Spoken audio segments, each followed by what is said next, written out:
Good afternoon, everyone. Welcome to our session, The Changing Context for Science Diplomacy and the Opportunities for the ISC. At this time, I would like to invite our panels. We do have an intriguing session. And at this time, I'm going to invite our panels. First, we have Anna Maria Arabia, Chief Executive at the Australian Academy of Science and ISC Expert Group on Science Diplomacy.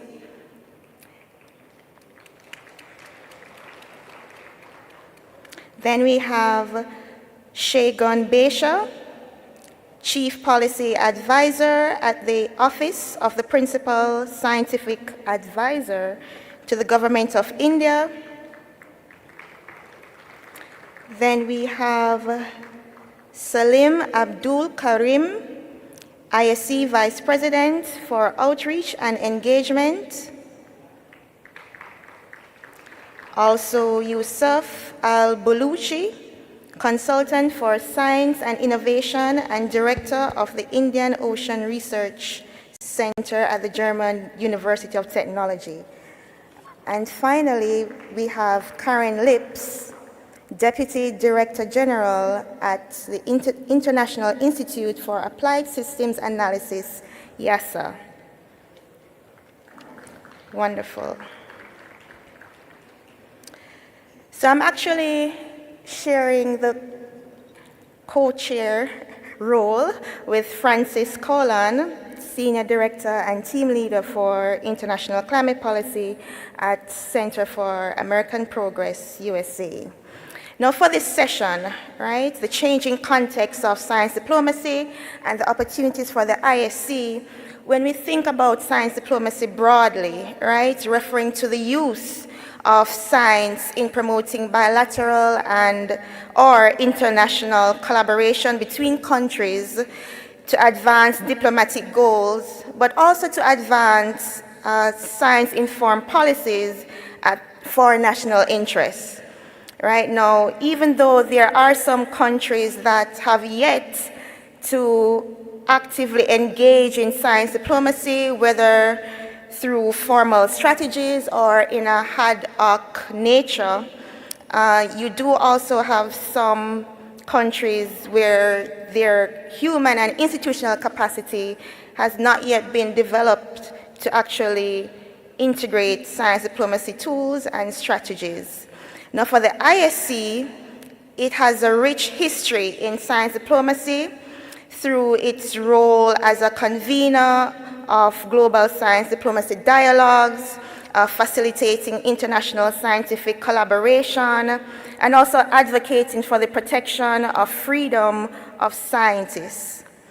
Now, when we consider the rapid development of emerging and disruptive technologies, and also the deteriorating planetary health, as well as a multitude of actors in global governance, there is a stronger need for engagement of science in international policy, as well as regional and at national scales. Now for this session, we'll be presenting the ISC discussion paper led by an expert group outlining the changing nature of science diplomacy and discuss the role of the ISC and its members, how it could play in the future. So this session will address questions including what are the current and future trends in science diplomacy, how can shared global, regional, and national interests be balanced to promote science as a global public good? Who are the actors in science diplomacy? How can the ISC add value as an actor in science diplomacy? Right, so especially for this last question, when we consider how the ISC can leverage its history, its global reach, its access to experts and wide scientific knowledge to address shared challenges that are also complex. And even how can the ISC strengthen international collaboration that's equitable, even in the midst of emerging and disruptive technologies, as well as also considering the asymmetry of science capacities between the global north and the global south, and how can the ISC foster greater inclusion of underrepresented voices in the science diplomacy discussion. Right now, at this time, I will be inviting Ana Maria Arabia to share the findings of the discussion paper, looking towards a definition of the ISC's role in science diplomacy. I'll invite her to come at this time.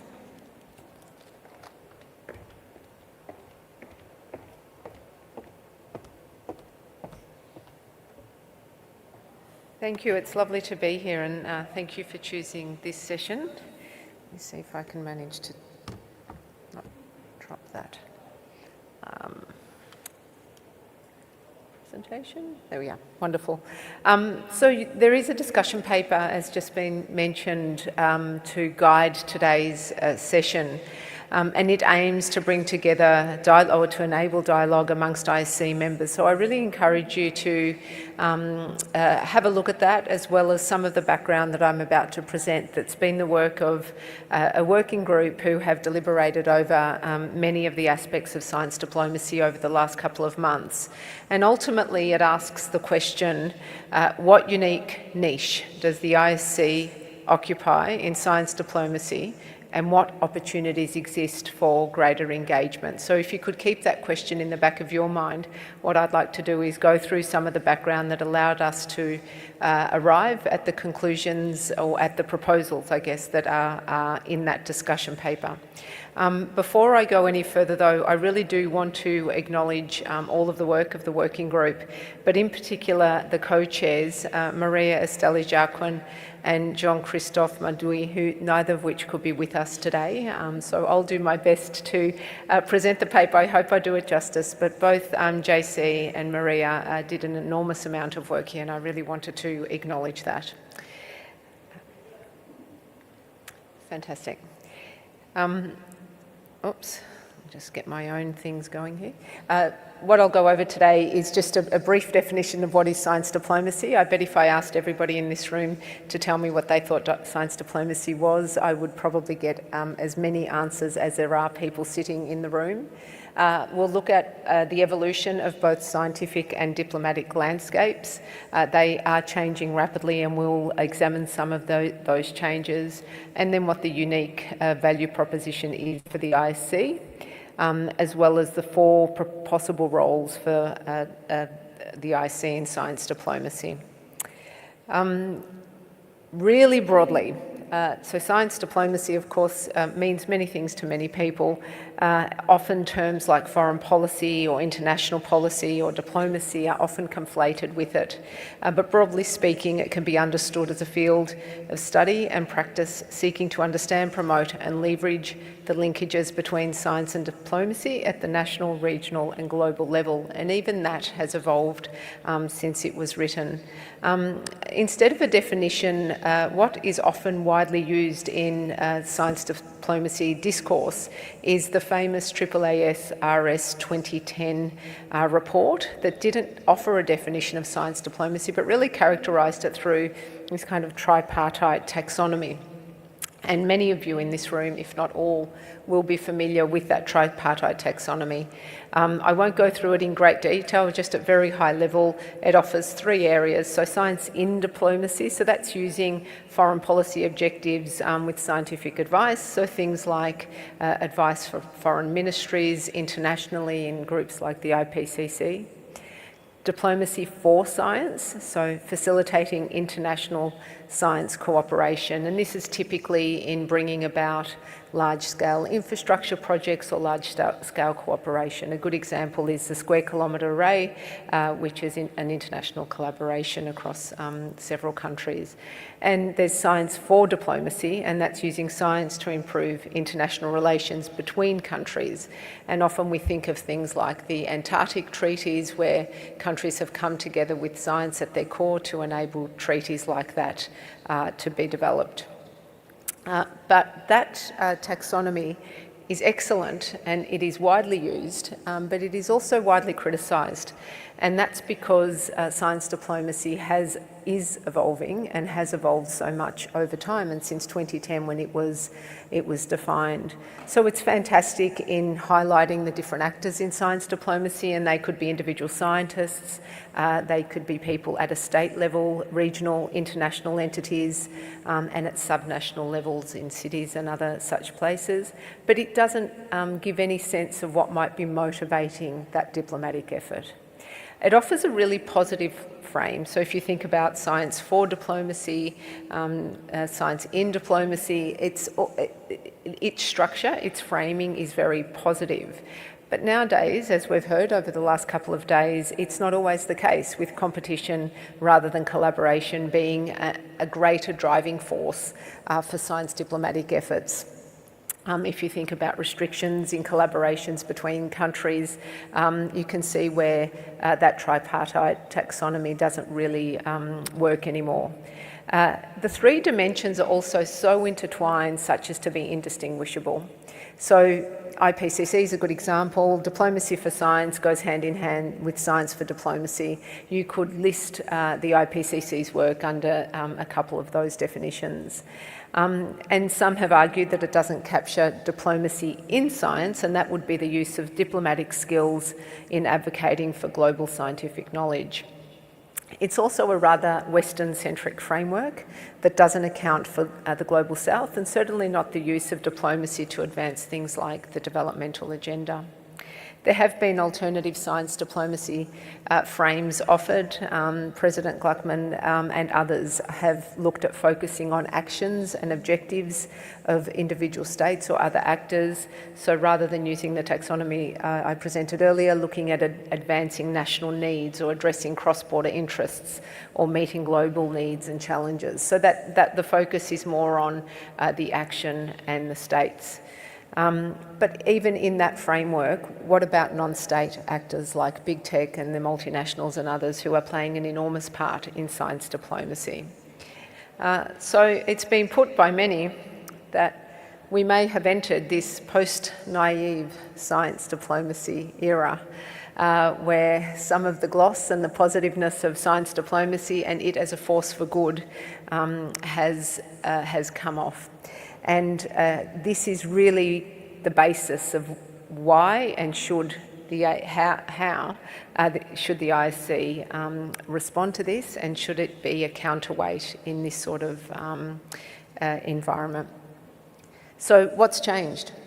Let's go through some of the things that the working group have identified both in the scientific and the diplomatic landscapes around what's informing science diplomacy nowadays and causing us to think about what the unique role the ISC could play. So we'll focus on scientific changes first, so changes to the scientific landscape. There are a range of them. You would be familiar with some of them, and certainly some have been mentioned over the course of the last few days. But things like rapid advancements in disruptive or frontier technologies, typically AI, quantum and other such technologies, are really changing the way science is done and are disrupting the way the world is working. So diplomacy is impacted there. The increasing cost of actually doing science, so that means there are enormous financial challenges to nations. Things like purchasing large scientific infrastructure has been difficult, if not impossible, for some nations, and that can lead to growing inequities.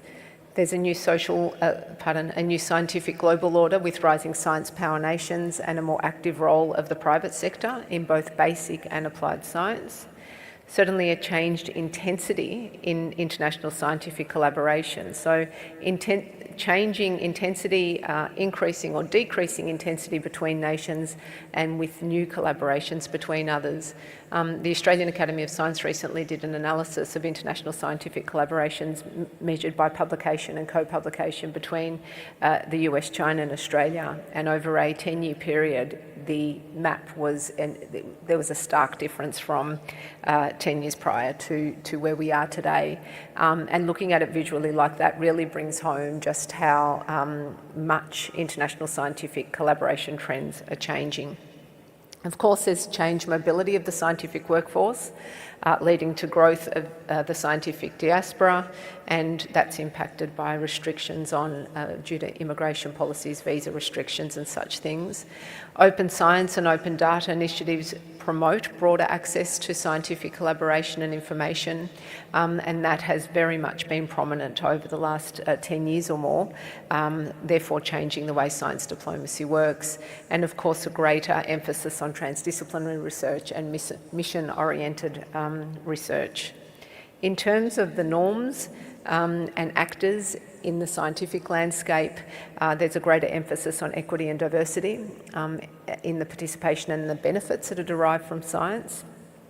Threats to academic freedoms that we are experiencing across the world, and that's due to censorship or surveillance or conflicts or political interference in research. New data protection practices that require frameworks to safeguard data whilst we try and balance that with open data initiatives. And of course, new regional and global science networks that are coming together to enhance that global science policy interface, many of which are the initiatives of the IC and INGSA, the Foreign Ministry Science and Technology Network, FMSTAN is one of those as well. In terms of the diplomatic landscape, things have changed there too.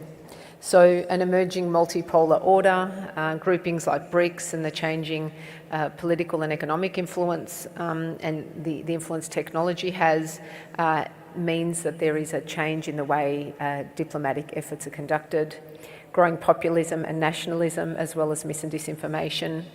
A number of conflicts and tensions between and within countries mean that diplomatic efforts are changing there. And of course, national security and the role that plays in diplomacy is becoming ever more prominent. Certainly in the Asia-Pacific and in the Indo-Pacific, in my part of the world, this is a major and consistent topic of conversation and influence on diplomatic efforts. And greater influence in science and technology as a driver of economic growth, competitive advantage and innovation, and military dominance. So, I should say there are also changes in norms in the diplomatic field. Social media and big data are changing the way diplomacy is undertaken. A greater number of voices in diplomacy, so not only are we seeing states, but we're seeing subnational actors like cities and regional governments, and big tech and multinationals are obviously playing a bigger role now. And not only are they playing a role with a voice, but they are equipped with capacity to engage in science diplomacy globally.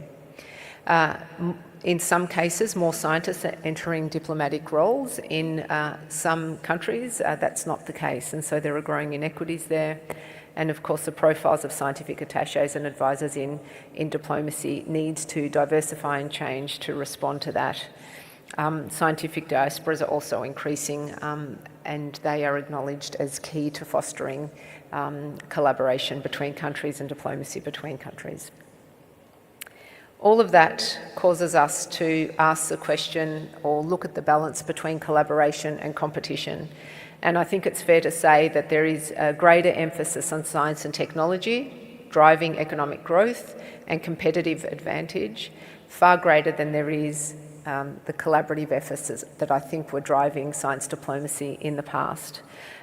So where an agenda is more competitive than collaborative and national interests are dominating, there are repercussions for the pursuit of science as a global good. And that being a core mission of the International Science Council is a cause of concern, or at least question around what should be done about that. Some of the initiatives that we do see are the 2024 Pact for the Future, which was spoken about earlier today, and that seeks to address shared challenges and reinforce the critical role of science in shaping a sustainable and interconnected world. But these are relatively minor compared to some of the greater forces there. So what is the role? What can and should the IC do to act as a counterweight to some of those forces? How can organisations like the IC leverage its global network and members like us to foster collaboration and improve science diplomacy, particularly when the competitive rather than the collaborative nature of science diplomacy is at odds with the pursuit of science as a global good?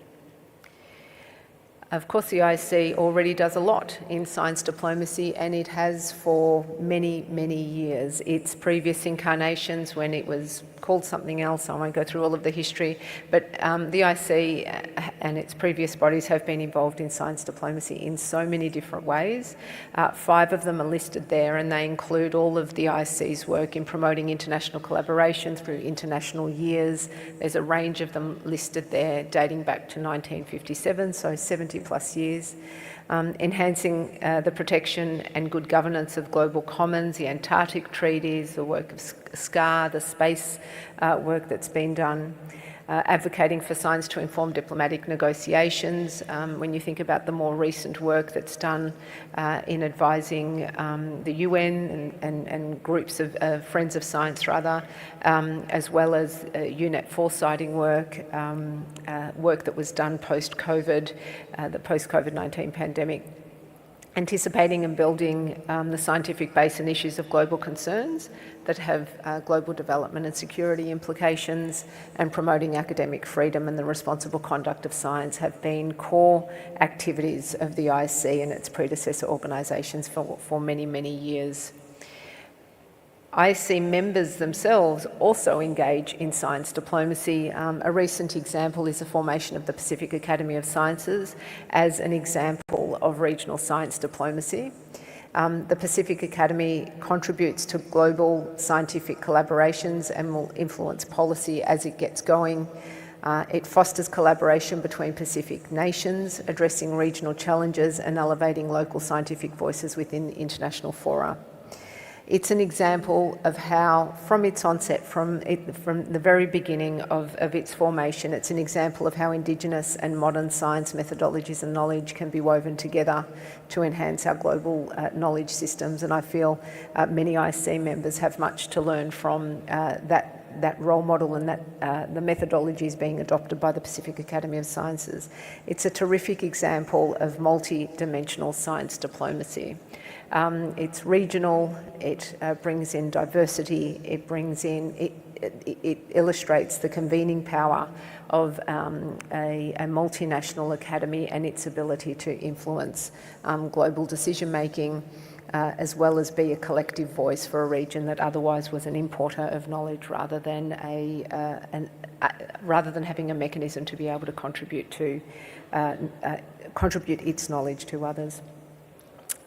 So what's the IC's unique proposition? What can it do? What's unique about the IC that enables it to participate in science diplomacy? And this statement is in the discussion paper that's part of your papers, and I think it's an important one and worth reading. The IC's strength lies in its ability to act as a non-partisan global platform, leveraging scientific expertise from its diverse membership to facilitate international dialogue across different disciplines, sectors, geographical and geostrategic borders on global issues. There is probably no other organisation that is able to bring together those set of circumstances and contribute to science diplomacy. So the discussion paper that you have offers 4 possible roles for the IC in science diplomacy. I have popped the detailed information about each of the 4 on these slides. I won't read them all, but I do put them up there so you can read those 4 propositions in your own time, and they are also reflected in your discussion paper, which really is the subject of discussion today, and any further feedback you would wish to offer the ISC as it goes about figuring out how it can best use its unique attributes to participate effectively in science diplomacy. So the first is in fostering equitable dialogue on issues of global concern. So it's promoting inclusive and equitable conversations, enabling knowledge sharing, particularly around new and emerging issues. So things like those things that have impacted science diplomacy, like disruptive technologies. The IC can proactively foster open and inclusive dialogue globally in ways that others can't. The second is fostering international scientific collaboration and equity in science. Things like providing equitable, advocating for equitable access to scientific collaboration and data sharing, while working to minimise misuse or the politicisation of research, to ensure equity, transparency and fairness, support for at-risk, displaced and refugee scientists and for science systems that are compromised, and as well as institutions and infrastructure in times of crisis is another unique opportunity for the IC. The third is encouraging responsible governance of disruptive technologies and the protection of global commons. So the IC, I think, has an opportunity to look at emerging technologies and offer a framework for ethical governance. Particularly with the social science and natural sciences coming together, there's a real opportunity for the IC to participate in multilateral dialogues to address some of the gaps in governance that we see emerging. Safeguarding the global commons, our atmosphere, oceans and polar regions, I think can remain a very important and unique role for the IC. And then the fourth is strengthening the science policy interface and providing science advice to inform decision making. So continuing its role as a trusted scientific advisor to multilateral organisations and enabling multidisciplinary science advice to enter and influence international discussions.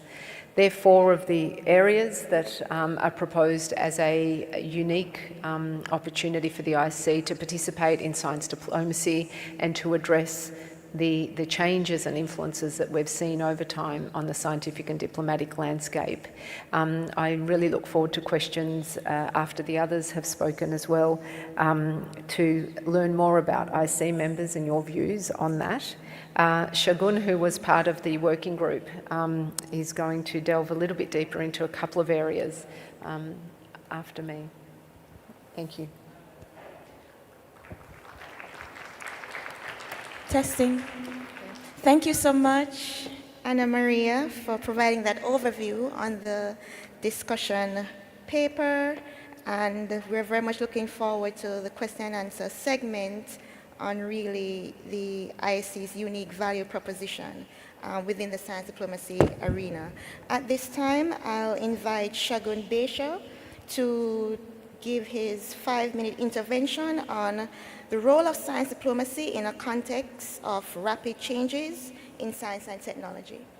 The floor is yours. Thank you so much. Thanks to International Science Council and the organizers of this summit here, Oman being an extraordinary host for such summits, and also all the people who put together this series of panels, which is timely and relevant for us to reflect quite deeply.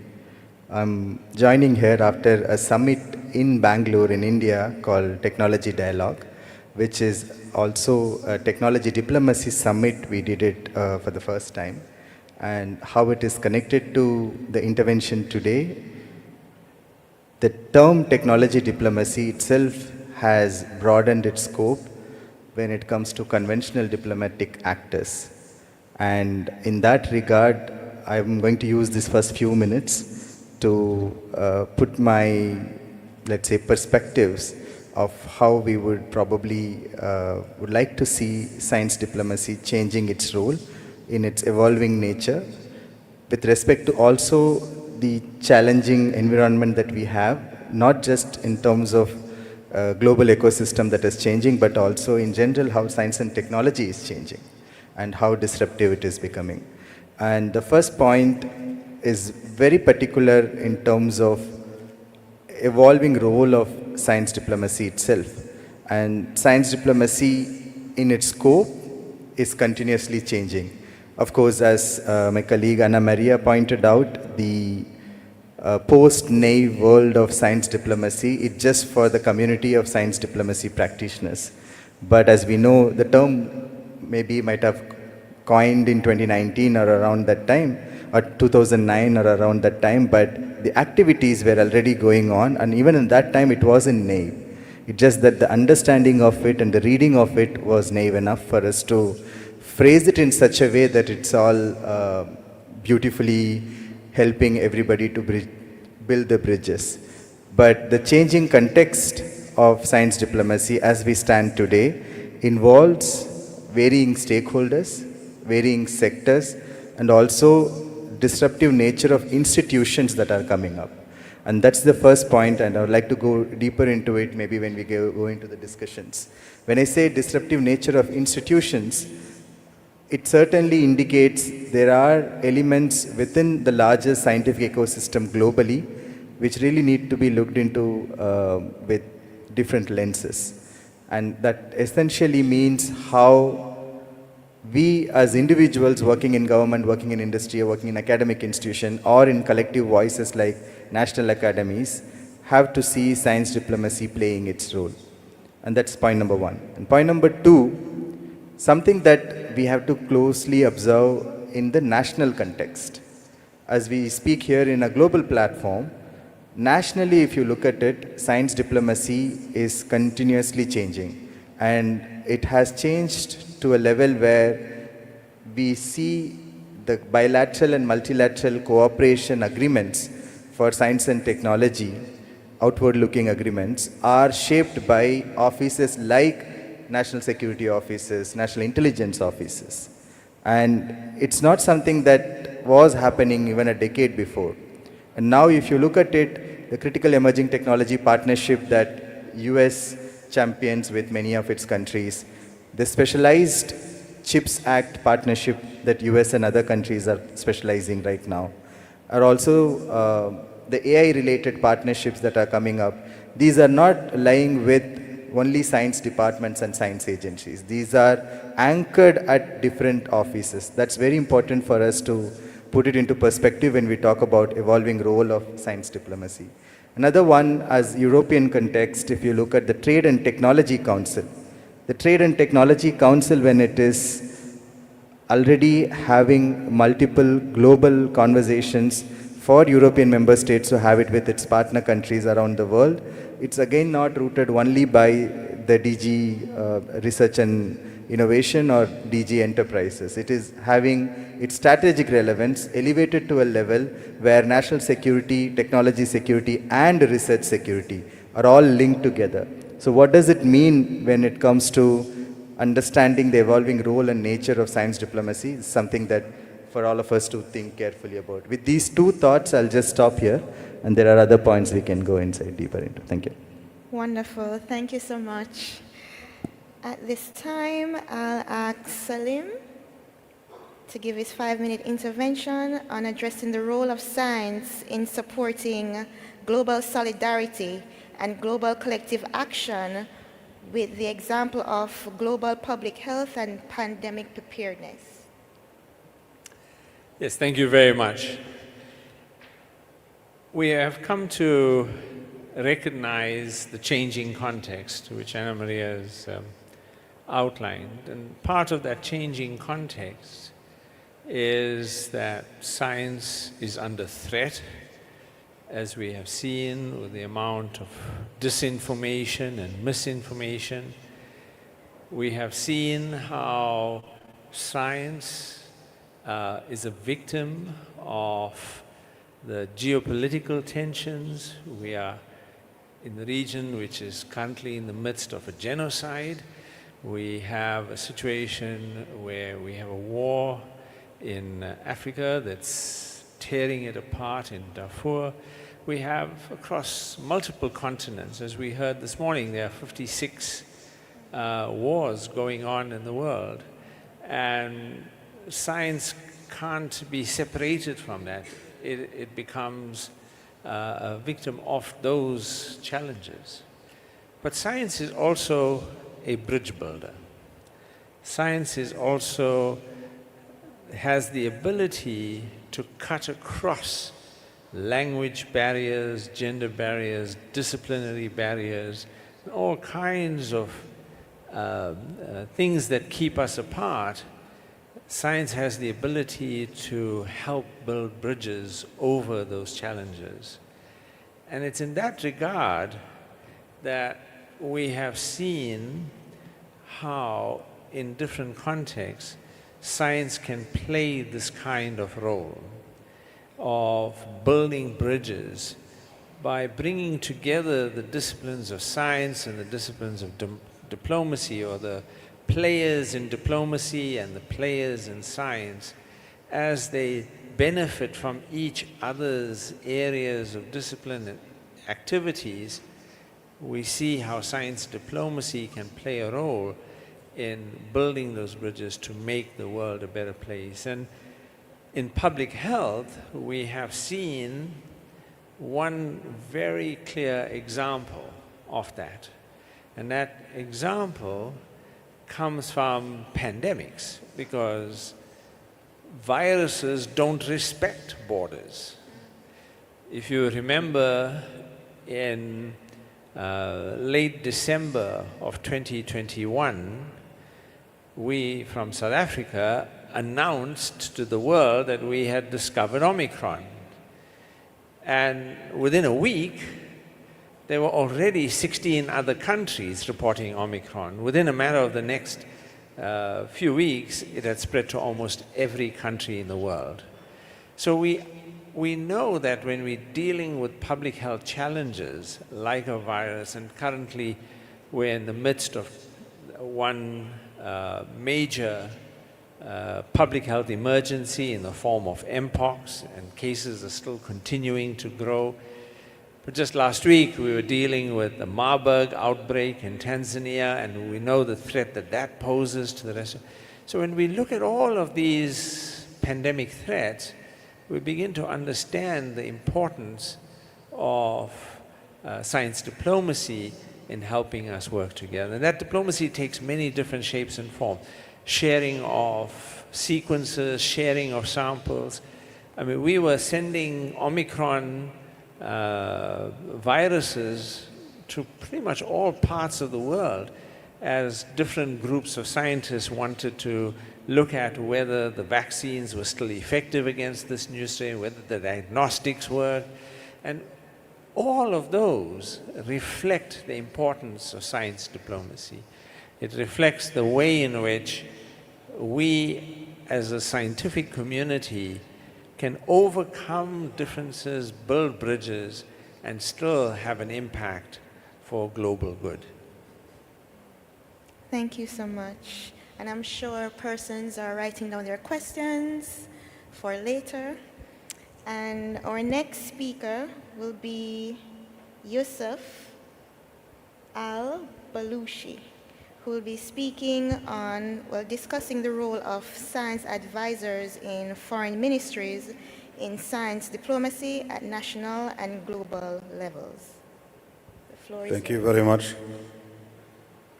Well, maybe I will start giving a little background when I have myself moved, when I started as academic member and then working in what's so-called technology transfer office, especially international transfer.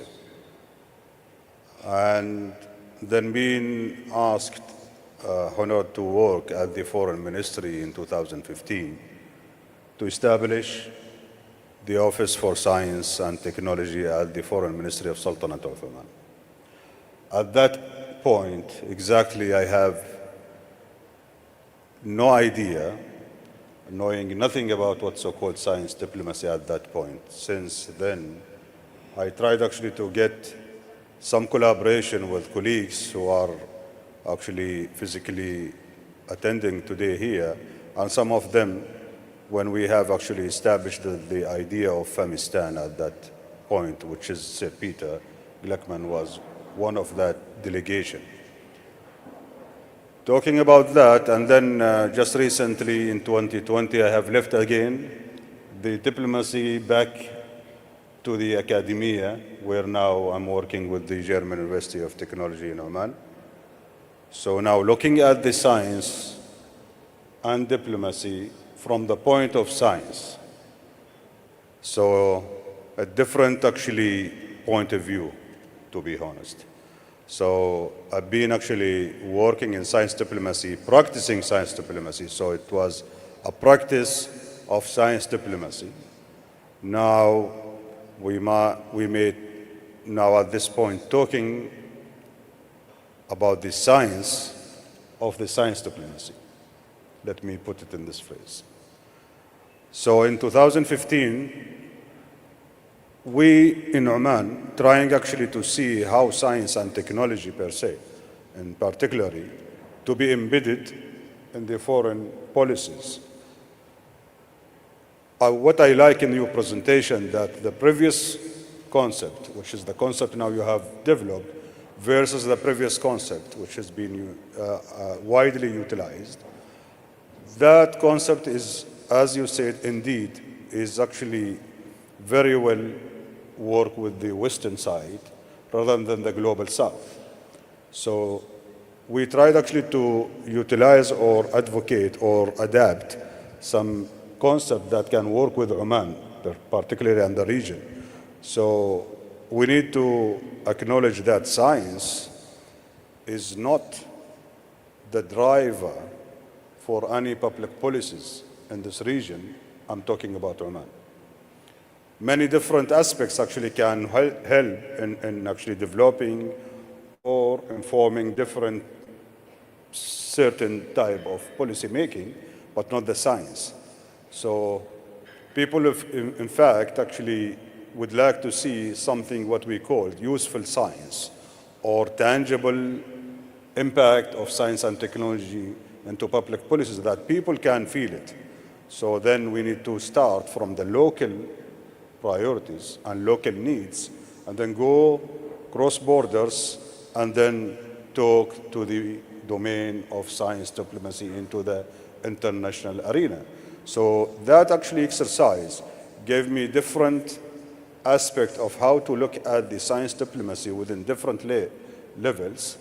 So in 2019, we came up, not in 2019 in particular, actually between 2015 and 2020, we came up with different initiatives here in Oman that connect us with the different layers from the local to regional to the international.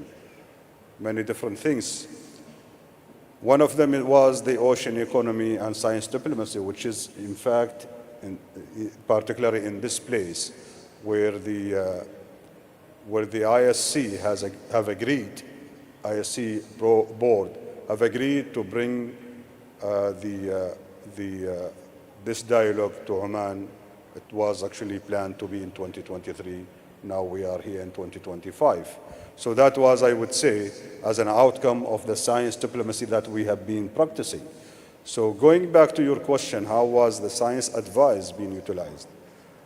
In fact, it's two components. It was actually science diplomacy, it was diplomacy and science capacity. I think everyone who actually have any idea about Oman diplomacy, it was one of our strongest elements in Oman, to go through building actually a good relationship and paving the way of any type of collaboration. Now we need to look at the science capacity in particular. And science diplomacy, we are actually as a country, high income country economy. However, we are actually developing our capacity in science. So that was actually a missing point. And then it was actually strategic of science and research, strategic of innovation being actually developed. Yet we need to build some capacity in country. However, we need to work with something we call it science, technology, and innovation international collaboration. We have signed many different agreements bilateral, but we need also to work with the multilateral. At that point, International Science Council is not yet being established the idea of being or strengthening the concept of being a dialogue in international arena, which is actually the great news that you are now announcing. ISC, I think, would help countries like in the Global South to tap into world-class advisors, because we are facing actually different issues, as Dr. Salim just now mentioned, be it within the pandemic or crisis situation, or in the other end, which is in the sustainable development and developing programs as well. So embedding science into science advice within the diplomacy was actually an exercise we've been practicing in Oman, and we actually started to work to build capacity internally, locally, and then connect the local capacity with the international capacity as well. This is actually what we are missing, is to have some international organization like International Science Council to work as a platform that can strengthen our capacity and also collaborate and build capacity towards, as you have mentioned in your presentation, the future upcoming challenges which we are now just starting to talk about it. So this is actually, in short, how we have been going through the exercise of practicing of science diplomacy in Oman, and now we are looking at it from the science point of view, which is, again, we need also to strengthen the tie within our diplomatic channels locally, and also we need to embed it in the government in local, and also we need to connect with some good international organization, which is actually the great news today. We are going to establish the regional office in Oman. I'm sure that will strengthen the idea of science diplomacy with the new concept. Thank you so much for sharing that local and national context. And our next speaker will be Karen, who will be discussing the role of IASA in science diplomacy and how international organizations can bridge divides across countries. Thank you for the invitation to describe IASA as an example of science diplomacy. IASA is the International Institute for Applied Systems Analysis, and we are an independent, international, multidisciplinary scientific institute that conducts policy-oriented research on global challenges emerging from the interconnected socio-environmental, economic, and technological systems. And IASA is a great example of the evolution of science diplomacy, and I'm going to highlight sort of 3 points along our trajectory. IASA was created and established in 1972, directly as a result of the Cold War. And so the conditions that we're seeing today in the world, with a lot of civil unrest, a lot of problems in the world, wars and conflicts, but also it's a time of great scientific achievements, just as we saw in the 1960s. But it was during that time that a group of international scientists really realized that the world had changed and that they required extra efforts to really maintain open lines of communication among nations.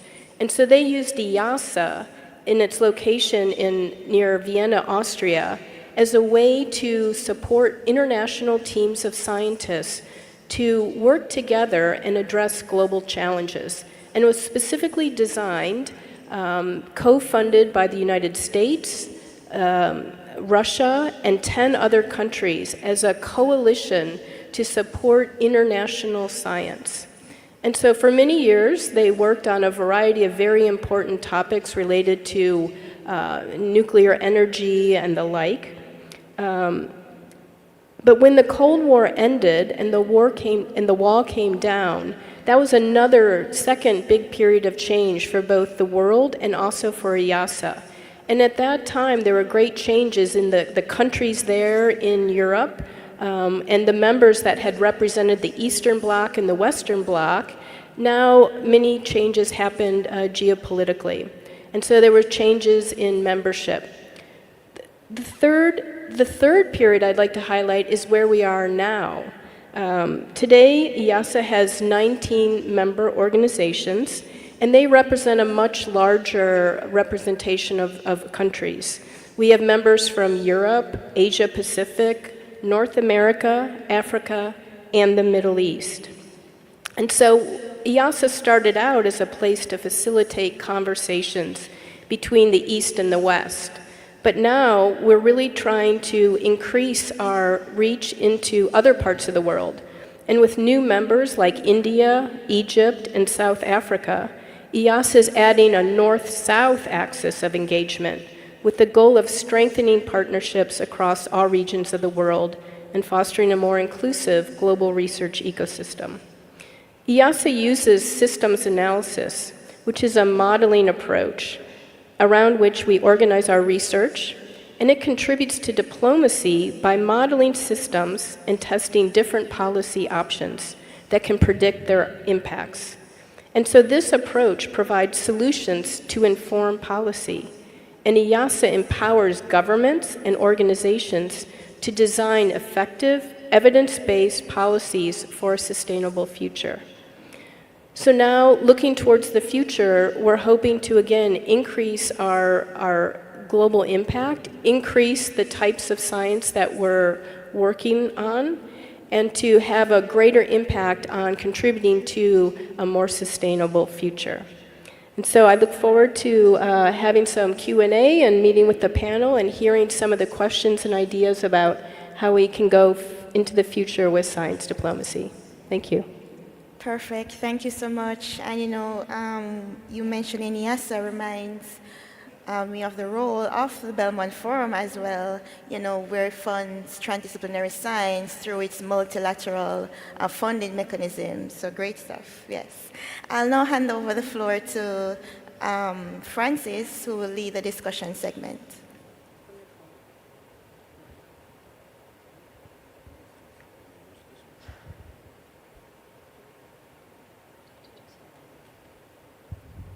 Hello?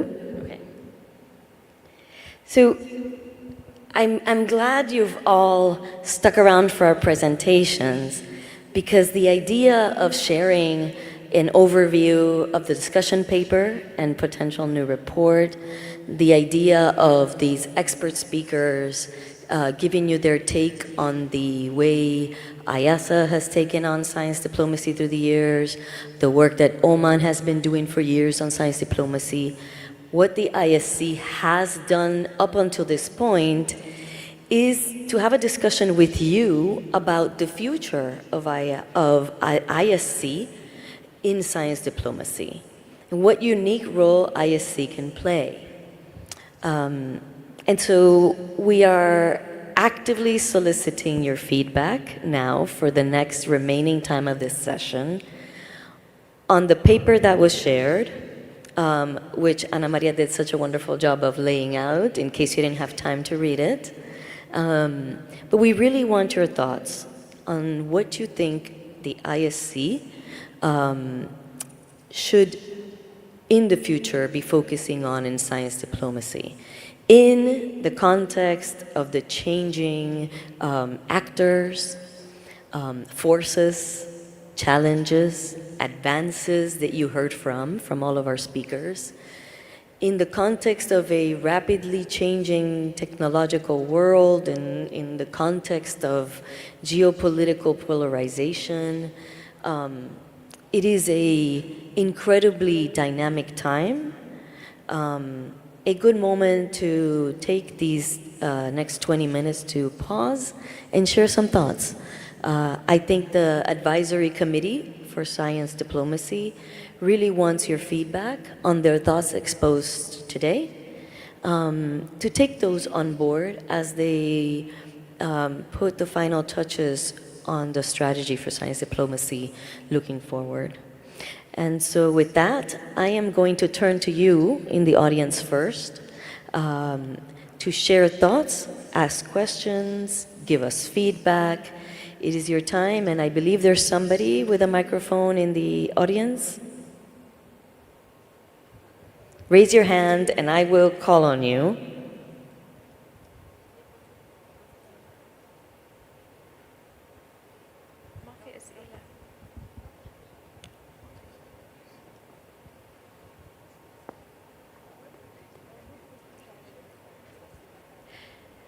Okay, here we go.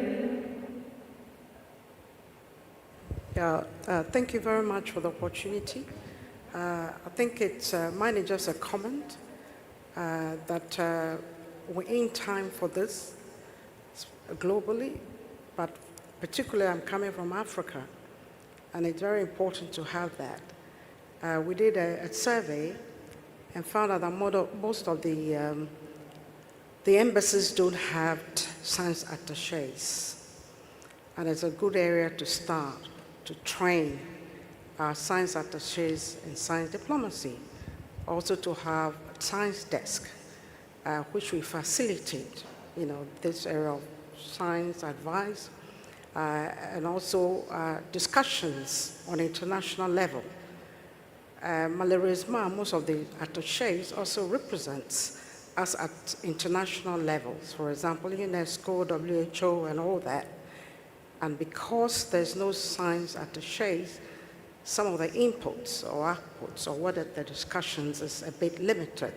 So I think it's time, and I look forward to the International Science Council, particularly partner with, I'm from the African Academy of Sciences, partner with us to organize this, regionally and also nationally. So just a comment.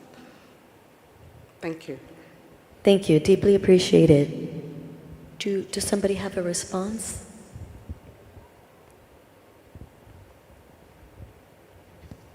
Raise a really important point. Some of the early work of the IC and INCSA and FM STAN, Foreign Ministry Science and Technology Advisory Network, did I get that right? I think so, was about training individuals in diplomacy. So those scientific attaches and others who are around the globe and able to bring a unique perspective and stimulate science diplomacy in ways that others can't. There are major capacity constraints in some countries, and there is a lack of skill in others. So even where there are scientific attaches, an uplift in skill is needed. So I agree that there is a unique role, I think, for the ISC to build that workforce and to encourage nations to think about establishing or expanding their science attaché network. Across that network then grows an extraordinary body of individuals who can help stimulate international scientific cooperation. So not only relating back to their own nations, but relating across them. And I think there is an enormous opportunity to address some of the mis and disinformation we see, to bring about some of the ethical governance that I mentioned earlier when it comes to emerging technologies, where we could have a common dialogue and framework across that workforce. So I'm of the view there's a unique opportunity there. I see a hand in the back, in the red. Yes. Okay, thank you. In the red is Miwara Mandea. I'm President-elect of International Union of Geodesy and Geophysics. And I have questions with respect of what are the ethical considerations in science diplomacy. I think as scientists, we are very much involved in producing new results, in offering new directions in technology, in science. And when science is used in diplomacy, these ethical concerns may arise, such as misuse of our results, or how to devise the benefits around the world. So I'm wondering if these ethical issues are considered and how.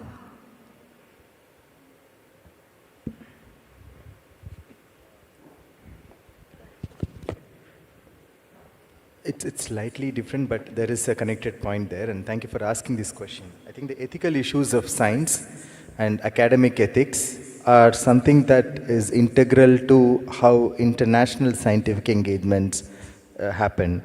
And one of the instruments that are immediately pursued by countries, particularly state actors, is using the research security policies, which in my opinion personally is just about making the problem even worse.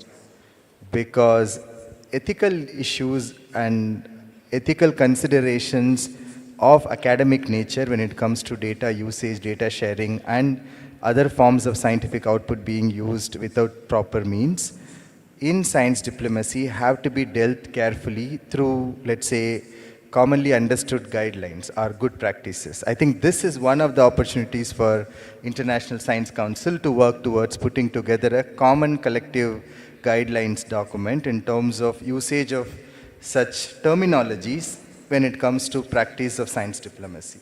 And that certainly is very useful to consider. Thank you. I have right here in the front. Well, this is Dr. Aftab Ahmed from Pakistan. I'm representing National Academy of Young Scientists of Pakistan. So it's very important discussion, especially about science diplomacy. We often like having discussion on this topic over the years, and there is a lot of discussion which is going on.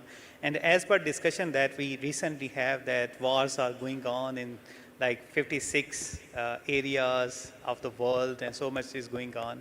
I think there is a more need of science diplomacy and focusing on the regional level. Like there are so many regions, for example, even if we talk about South Asia, so there is even much more need of science diplomacy. We should be like regional effort and then connecting the region. So science diplomacy is there, but there is a need of like enhancing these scientific diplomatic efforts. So how we can like enhance it? Often like there are meetings and some discussion, and I know like even from the Pakistani perspective, our foreign ministry, they engage these kind of discussion, having like scientific diplomats and discussion about the scientific cooperation. But there is like much more need of science diplomacy and science diplomacy for peace. So how we can enhance these efforts? Salim, I feel like that's for you.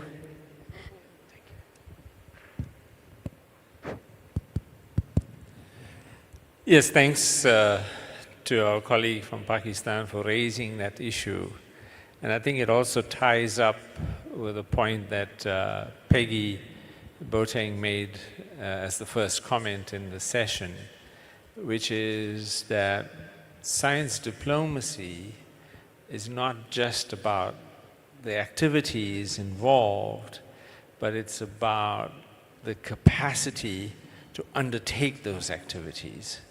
Whether it's the capacity of scientists to understand how to engage in diplomacy, how to draw upon diplomacy, or how those in the diplomacy area are able to understand the language of science, draw upon it, and build it into their activities.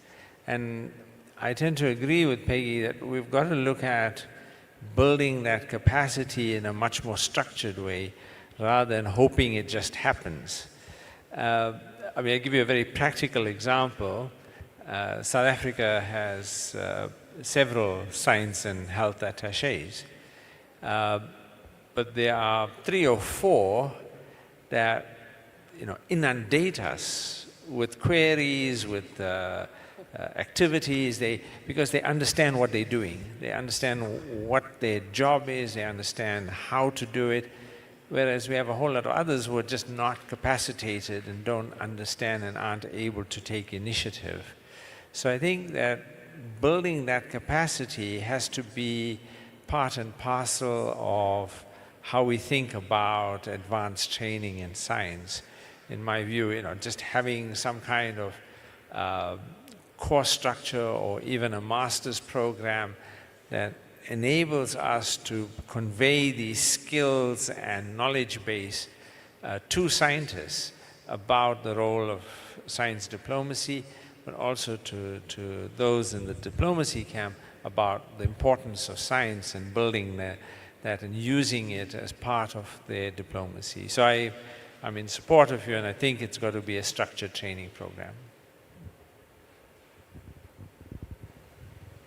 Getting the mic again because it's about South Asia and we are neighbors. And on a lighter note, if we don't call it science diplomacy, I think the peace will prevail in scientific engagement. Take away the word diplomacy, and scientists can easily engage. And it may sound like a lighter note, but in reality, that's the case.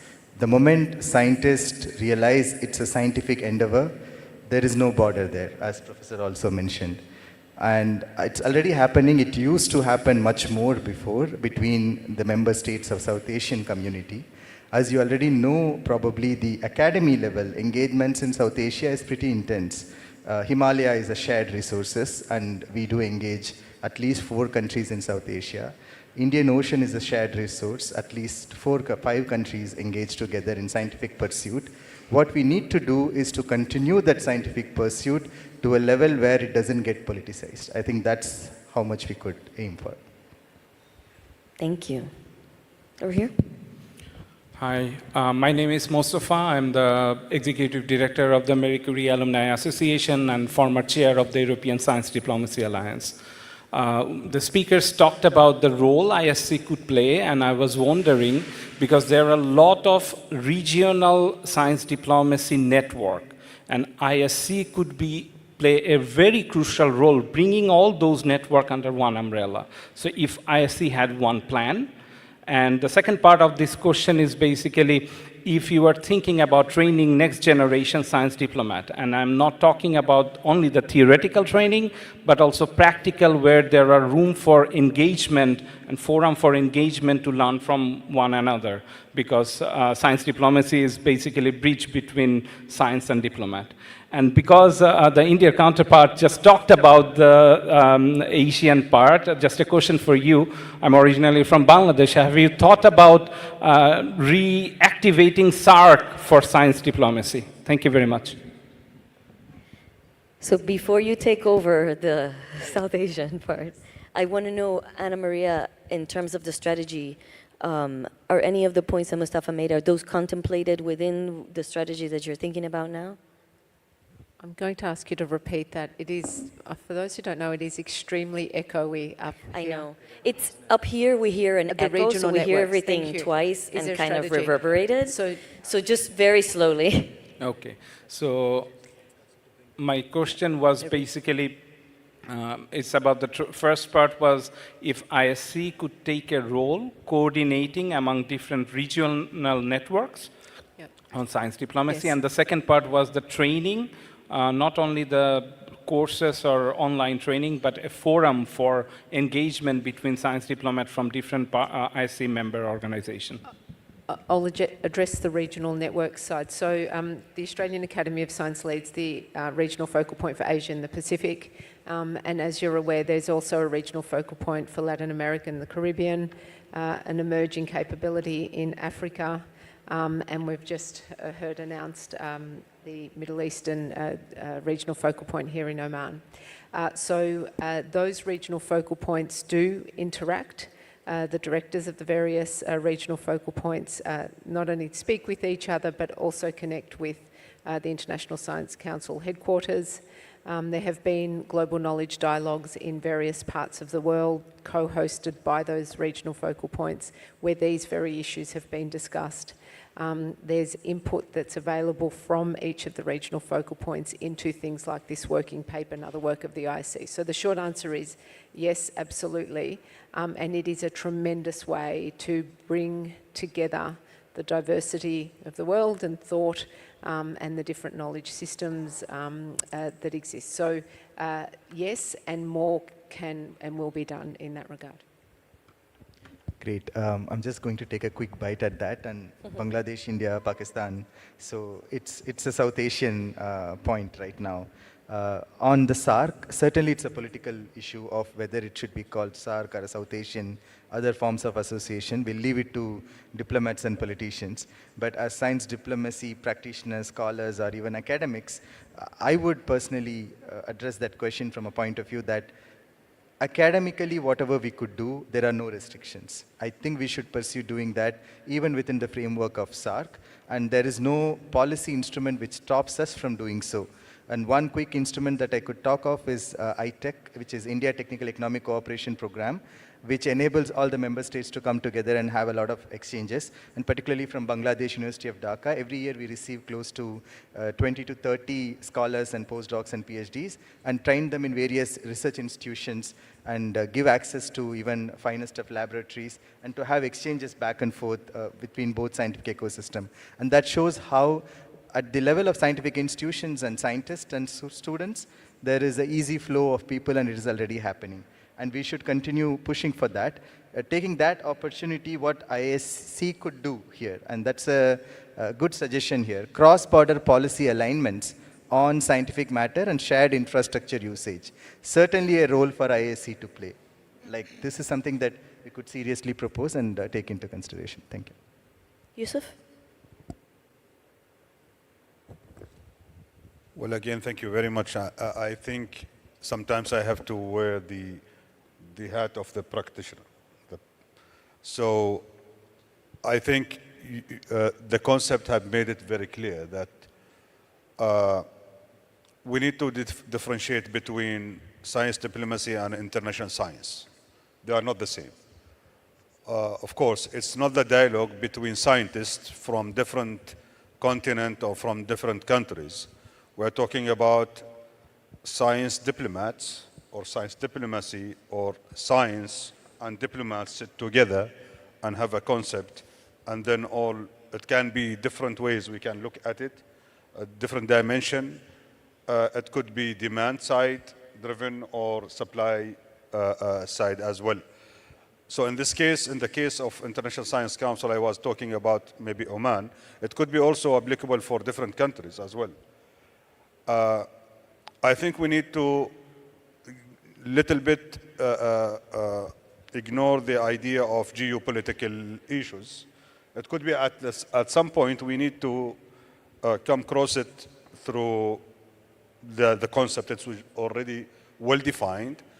I mean, within the global issues, of course, we are going to face it at some point. But again, there is actually a big chunk of the diplomacy activities, which is external collaboration. So let's at least get an agreement of the external collaboration within the diplomacy arena, within diplomacy domain. There is the huge role of science, and International Science Council, I would say it will have great role to play in it.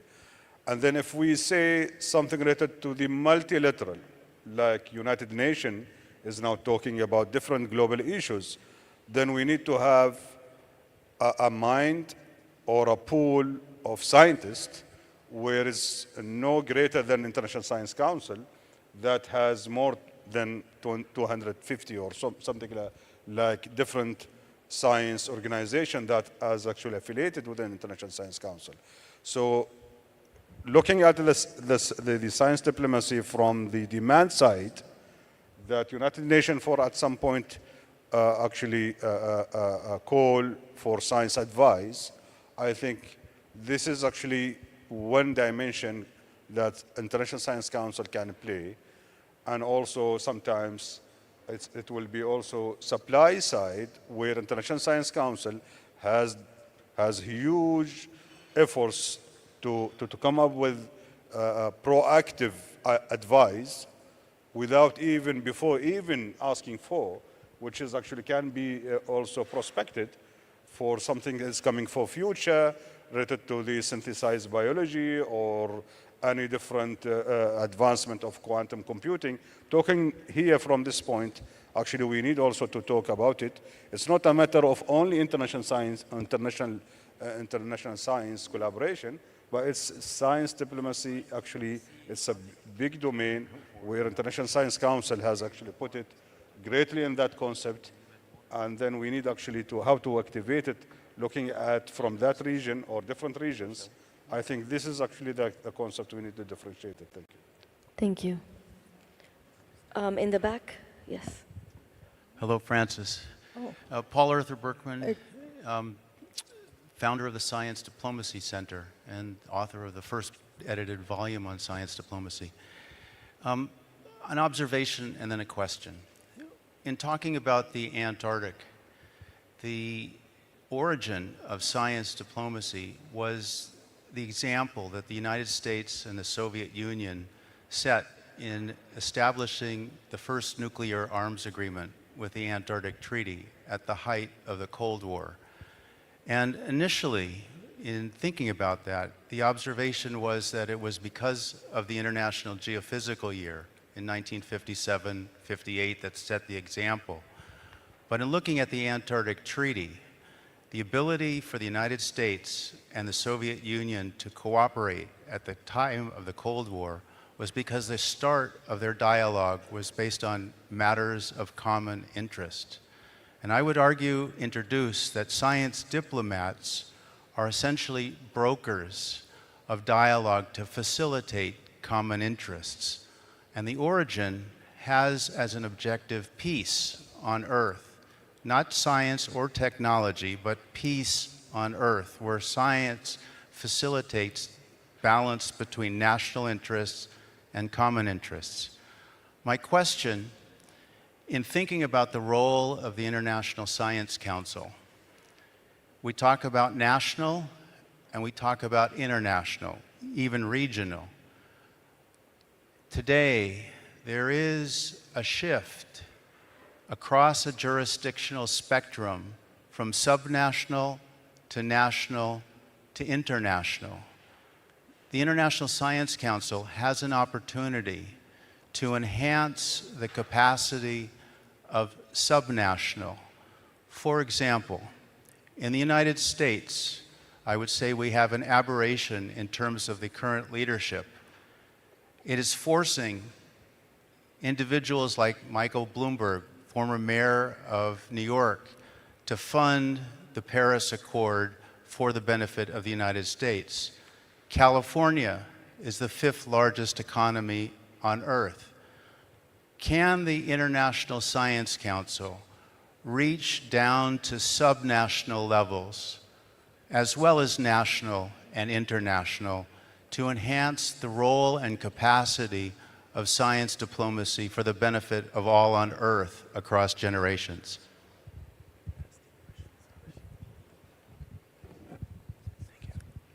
I think it's a fantastic aspiration that we should all work hard to achieve.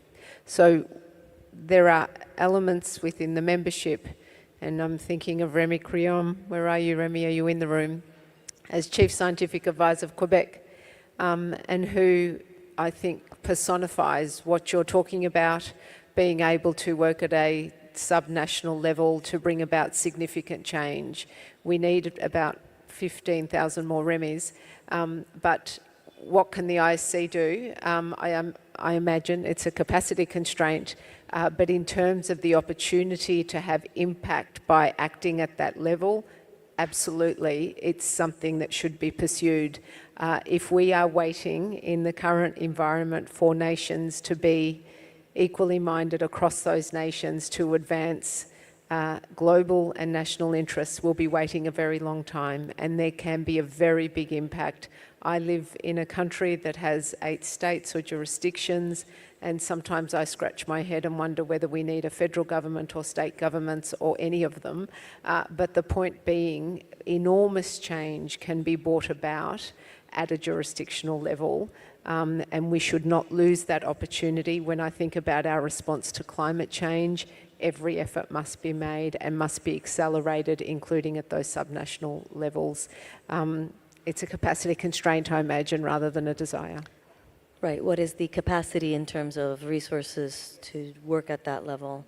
An example would be in the U.S., a coalition of governors and universities and associations called the U.S. Climate Alliance is seeking to have some sort of formal position status at the UNFCCC at the next COP so that they can represent the good climate action that is happening all across the country that may not today be reflected in the federal level. So there is definitely the need. Thank you. Salim. I just wanted to comment on 3 key issues that have been emerging from this discussion.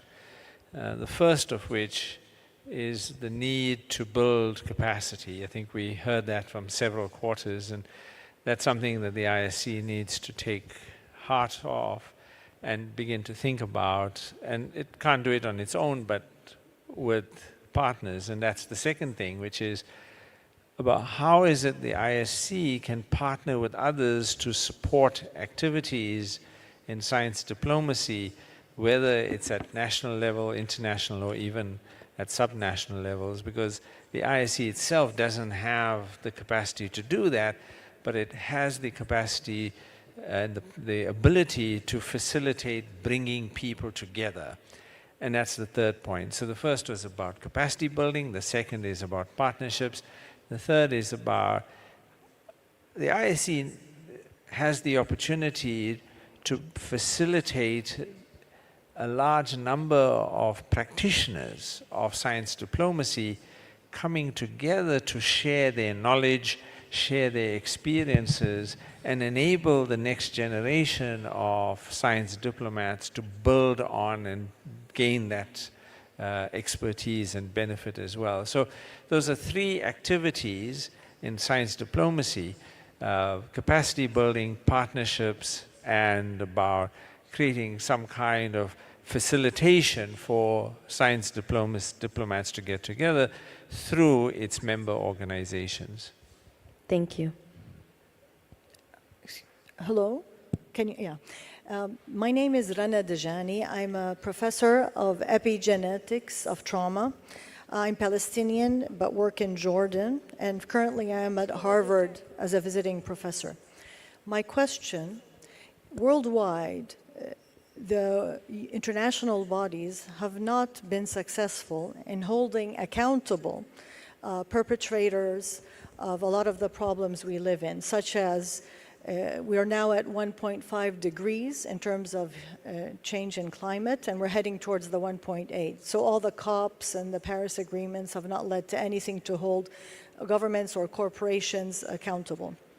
On the other side of the spectrum are the atrocities committed in Gaza, the genocide. What specifically matters to us as scientists, not just that humanity is being killed, but there are specific targeted killing of scientists, up to 130 in the past year in Gaza by Israel, targeted at scholasticide, as well as scientists participating in creating weapons that target Palestinians in Gaza, whether those are in Israeli universities working with universities such as MIT, and this is all recorded and referenced.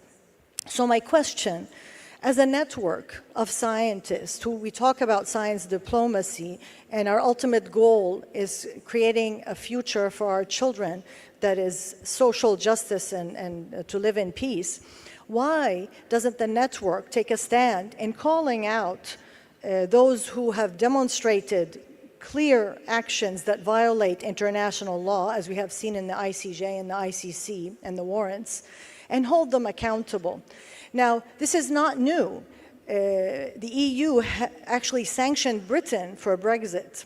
So what's happening, what Israel is doing is a lot more than what Britain did. And the excuse that we hear always is that we don't want to be political, yet we talk about science diplomacy. And even the stand of being silent is complicity. As Einstein said, it's not the evil in the world, it is those who stand silent. So can we, since we're here, not just talk in abstract notions, but actually do something in the now. We don't want to wait, as what happened 100 years ago in Germany, when the Holocaust was happening and everybody was silent, to say 100 years from now that nobody spoke up when we all know what's happening and what's going on. Thank you very much. Thank you. I'm going to take one more question because this is our last round, and I'll come back to you for responses to both. Please, ma'am, in the back. Okay, thank you. Anna Mauranen from Finland, the Finnish Academy of Sciences. Most of the discussion, perhaps excluding the last question, has been about a situation where both diplomacy and science are in agreement, pretty much, or work together. I was wondering if the ISC envisions a situation where it could do something in contexts where the collaboration between diplomacy and science is not very good. In other words, my question is, what about situations where we would like scientists to collaborate even though the background is not secured by diplomatic relations? Is this a clear question?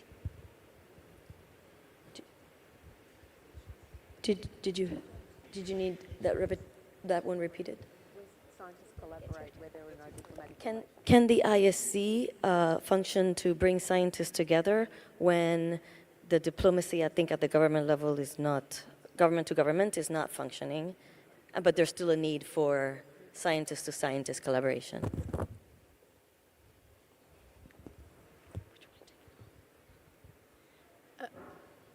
I'll just say that at least at IIASA, we have a very diverse set of member organizations. In many cases, for example, we have countries that do not currently have diplomatic relations, and yet the scientists are still able to work together. So I don't necessarily think it answers your question, but I think there are numbers of organizations, whether it's the ISC, where they provide a platform for scientists to come together and discuss the science, regardless of what's going on the globe.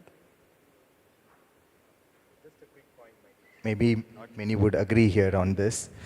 There is a huge strength in not being a government actor, and that strength ISC should leverage. I don't know how to emphasize this, maybe I would just repeat. The track 1.5 or track 2 engagement at the global level for science has extraordinary strength.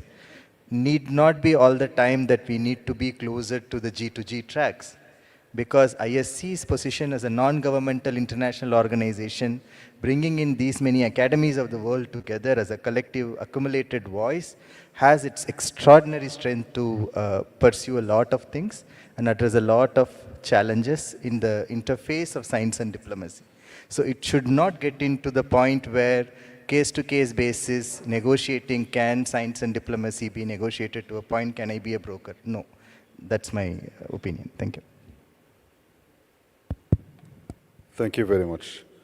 I need actually to just comment on sister from Jordan.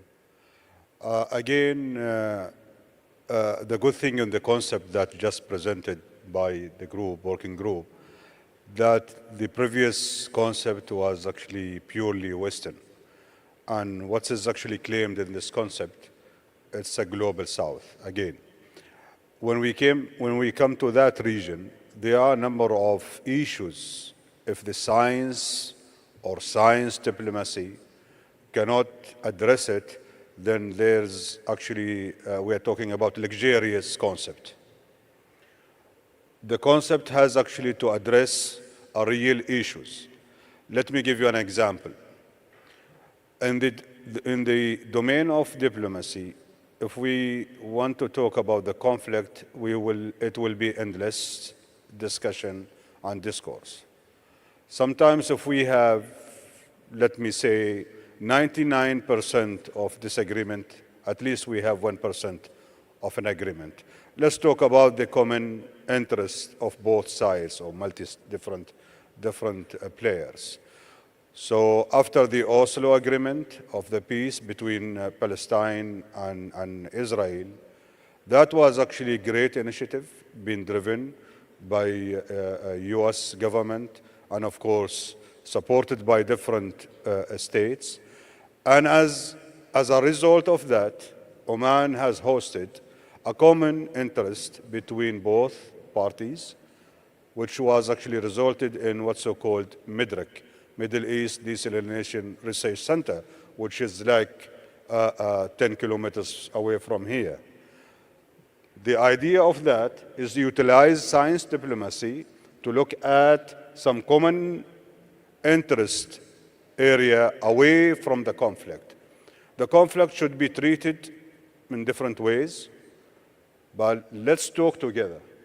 Let's have a dialogue. Let's bring scientists, look at common problems like water resources or water resource management at least, or water desalination solution. So this is actually as a part of science diplomacy. We need actually International Science Council to strengthen and emphasize on such initiatives to bring common interest or common problem of different conflicted partners and enhance and strengthen the strength of science. Science is the language of wisdom. Science is the global language that we all here gathered to talk on common goods and global goods. So regardless of whether it's a conflict between Israel, Palestine, Russia versus Ukraine, or wherever, always we have over the past decades, and who knows, upcoming also different conflicts will arise at some point. But the science is the bridge between the humanity. We need to have similar idea of MIDRC, similar, maybe different common areas that we can actually emphasize the role of science and overcome different problems and challenges. And let's talk. Let's bring the bridge of science and bring people together, sit together, and then the wisdom will come over. Thank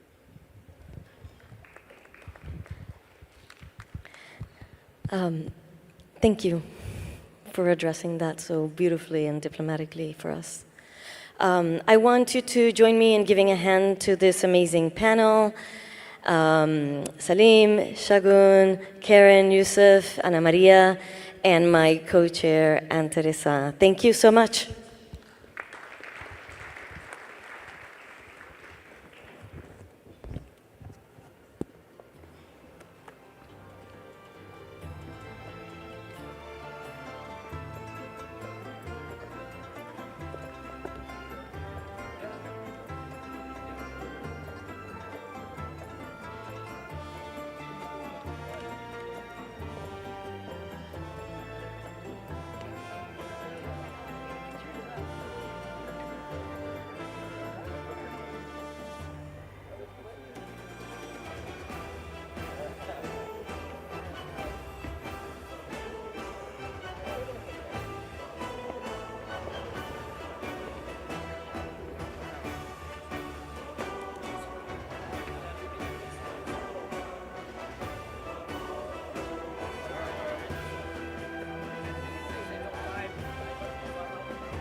Going to the local.